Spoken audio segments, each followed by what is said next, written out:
یہ ایک اور چھوٹا سا 4 مصریں ایک قطعہ ہے جو میں آپ کو سناتا ہوں۔ اس کے پیچھے ایک بیک گراؤنڈ ہے، وہ بیک گراؤنڈ یہ ہے کہ آپ سب لوگ جانتے ہیں ابھی تک کہ میں نے تو شاعری کرنی چھوڑ دی تھی، اور میں نے تو دنیا کو بھی کسی حد تک چھوڑ دیا تھا۔ میں بس اتنا کا بزنس کرتا تھا، اتنا کا کاروبار کرتا تھا جتنا میری معاشی ذمہ داریوں کے طور پر مجھ پہ ضروری تھا اپنے خاندان کے لیے، اور باقی سارا وقت میں نے اپنی ذات کو دینا شروع کر دیا تھا۔ اور میں نے یہ فیصلہ کیا تھا کہ اپنی ذات کو ایک رستے سے گزار کر اس کو صاف کرنا، اس کو پاک کرنا، اسے کسی جگہ تک لے کے جانا۔ لیکن پھر مجھے یہ بات سمجھ آئی کہ یہ مقصد تو نہیں ہو سکتا۔ آپ چھری اس لیے تیز کرتے ہیں کہ آپ نے جانور ذبح کرنا ہوتا، آپ ذات کی صفائی اس لیے کرتے ہیں کہ آپ نے اس ذات کی صفائی کے بعد اس سے کوئی کام بھی کرنا پڑتا۔ تو ایک وقت آیا جب مجھے یہ لگا کہ اب مجھے اس میٹافوریکل کیو سے باہر نکلنا ہی پڑے گا، مجھے اپنی بات کرنی ہی پڑے گی۔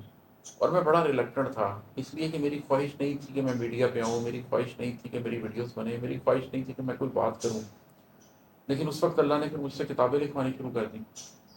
پھر 3-4 سال میں کتابیں لکھتا رہا، اس میں بھی میں نے کسی طرح اپنے آپ کو بچا کے رکھا کہ چلے میں نے لکھ دیا، جس نے پڑھنا ہوگا وہ پڑھ لے گا۔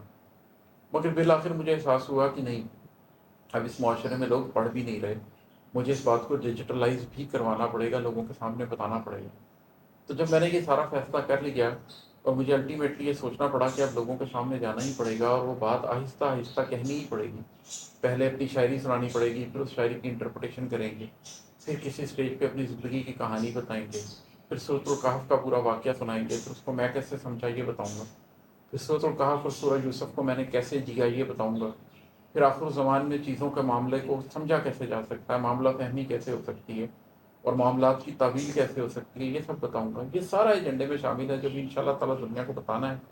لیکن اس تناظر میں یہ ایک چھوٹا سا قطعہ ہے، یہ ہے کہ من جنگل میں آگ لگی ہے، پھیل رہی ہے چاروں اور، من جنگل میں آگ لگی ہے، پھیل رہی ہے چاروں اور، دھواں اٹھا تو سب نے دیکھا، بات گئی ہے چاروں اور۔